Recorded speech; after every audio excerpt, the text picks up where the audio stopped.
me start off by saying this. FBI was great to me. I did awesome. I worked with an amazing group of individuals. I think what some of the things that they're doing now, I personally didn't agree with. Like what? Immigration. Like, I didn't agree with how the administration came in and tried to make individuals do things against it didn't sit right. An example being immigration, right? Everybody was told you're gonna go after like the most dangerous criminals. But what you see on TV and what actually was happening is like people weren't going after that, you know? And personally, that didn't sit right with me. That didn't sit right with my conscience. Like, you have the ability to refuse an order. Like, just because they say go arrest this person, like, okay, yeah, you're my superior. Like, I don't have to go do that. You can't make me go do that. You know, I'm not in the military. You gave me an order, but I can totally refuse that order. At the end of the day, I want to be on the right side of history when it's all said and done. Do I think they're individuals in the organization? Do they like doing some of the stuff that they're doing? Absolutely not. I think they hate it. This is former FBI agent Charles Peanut Tillman. Now, Chicago knows about this guy quite well. He played on the 2006 Super Bowl team and was a fantastic DB in the National Football League. So according to the reporting, he would join the FBI in the year 2018. Oh no, taser. Do you have a passport or anything? I'm a U.S. citizen. Sounds good, buddy. So what's his gig? Who, this guy here in the middle? Hey, step out of the car for us, buddy. Senor. Huh? He's on the phone. He's trying to find the paperwork that he's legal here. Give him a second now. What is it? Wait, don't talk to me that way. I'm running this right here. I'm not talking to you. Okay, calm down. I know you want to be cool for your Instagram page, but you're trying to be cool. Get my good side, don't get my bad side. Okay, Mr. Cool Guy. Thank you. I've seen you around. Don't worry, yeah. You're in the neighborhood. I see you around. Okay, good. Yeah, I seen you around. You as well. Okay. You can cover it up. Okay. Cool guy. I'm not worried about it, buddy. Whatever, man. We're just here trying to make America safe again, dude. That's all we're trying Say to that do. again one more time. You heard it. Say it again. Come on, Mr. Cool Guy. Just telling you. Make what safe again? Todos estados legal. 2 seconds.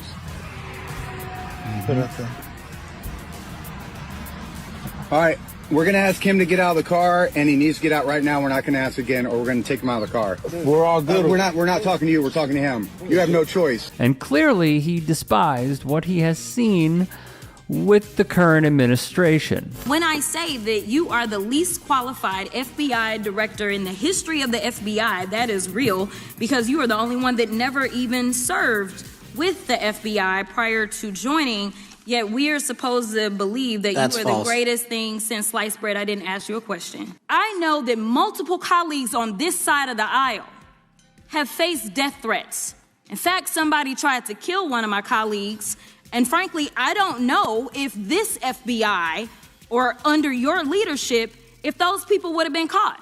I don't have any confidence in you. How are we supposed to have confidence when you're sitting up here telling the Senate yesterday that it will take you 14 years before you can get the FBI fully staffed to do their jobs? You're also now redirecting resources so that they can go and play ICE agents on the streets. You're getting rid of your most qualified people. And even when it came down to somebody that you consider to be a friend, you were posted up having some fancy dinner to the extent that you posted not only once erroneously, you posted twice erroneously as it relates to catching somebody. And then you want to go and say, let me take a victory lap.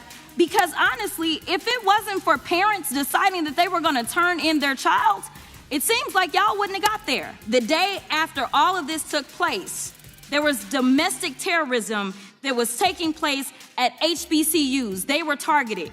Yet I didn't hear anything from the FBI about what was going on. And again, black people kept saying, how did we end up in this? Because the numbers are so very clear that white supremacy is a problem. And honestly, I've not heard anything out of you today that makes me believe that you're going to do anything about the white supremacy problem. Did you ever tell the Attorney General that Donald Trump's name is in the Epstein files? The Attorney General and I have had numerous discussions about the entirety of the Epstein files and the reviews conducted by our team. Did you tell the Attorney General that Donald Trump's name is in the Epstein files? And we have released where President Trump's name is in the It's a simple question. file. Did you tell the Attorney General that the President's name is in the Epstein files? During many conversations that the Attorney General and I have had on the matter of Epstein, we have reviewed The question is painstakingly simple. who Did you can tell be- the Attorney General that Donald Trump's name is in the Epstein files? Yes or no? Why don't you try spelling it out if Yes you're or going to mock? no, Director? Use the alphabet. Yes or no? No? A, B, C, Director, D, E, F? it Don't sounds wanna like do you don't want to tell us. Because it's run by someone like this. Though he touched on his time in this interview with the Pivot's Ryan Clark. What are some of the things that happen in the daily life of an FBI agent or the agency that saves lives that the citizens of this country don't know, can't recognize, or be appreciative of? Terrorist attacks. I'll give you one that was actually in the news. There was I believe it was the governor of Michigan. A few years ago, there was a plot to kidnap her, and through investigative means, the FBI were able to infiltrate this particular group, and with that, I believe there was an informant, and he told his handler, they get the information, they make sure it's credible. Yeah, this is legit. We got to go and protect or arrest these people before they kidnap this governor. And they went and did that before, and I'm sure the people, the actors, the bad actors involved, they had no idea what was happening when the FBI hit their door. Via ESPN years back, Tillman's interest in joining the FBI after football dated back to his playing career, during which he, according to a source, occasionally observed and worked alongside law enforcement officials during off-season months. Now, in conclusion, first off, you should absolutely go watch this entire interview. It is on the Pivot Podcast YouTube. You could also listen to it on Spotify, Apple Podcasts, etc. What I think is pretty alarming is a few things. And if you're able to read between the lines, he would say that there's a lot of stuff that he couldn't get into, obviously, because much of what he did was classified. But what strikes me and aligns with how a lot of people felt, that the Department of Justice would not necessarily be blind to the current administration, and that they would carry out not only the efforts of the current administration, but also take part in the propaganda that they want to be seen doing. And when we look at everything that is going on with some ICE agents allegedly having Nazi tattoos, ICE agents not showing their faces because many people believe that some of those officers could potentially be January 6 people who were pardoned by Donald Trump, and thus they have blind loyalty to the president.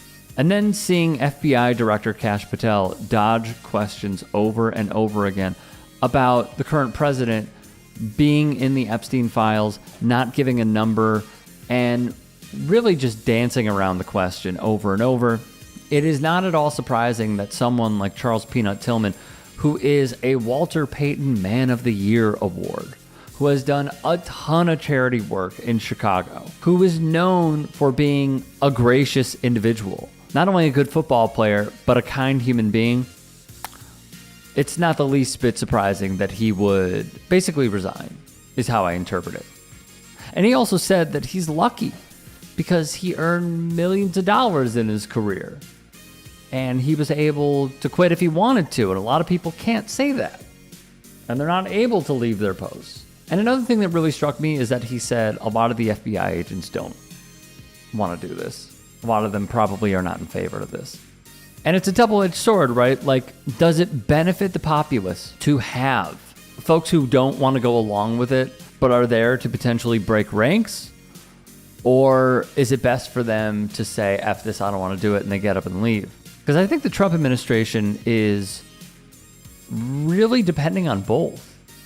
I think they're depending on people walking away from the job, and then also breaking people, because what they want to do is purge these different agencies in order for them to carry out the orders of an administration that has shown fascistic tendencies over and over and over again. Hey, I appreciate you watching. Now, if you can, please do become a channel member by going to youtube.com/TYTsports and clicking the join button. If that's too much for you, you can just go to tyt.com/join to become a member. It helps all of us out here at the Young Turks and keeps our network afloat. In addition, you could follow me on my socials on Twitter, Instagram, and TikTok. Appreciate the love. Have a great day.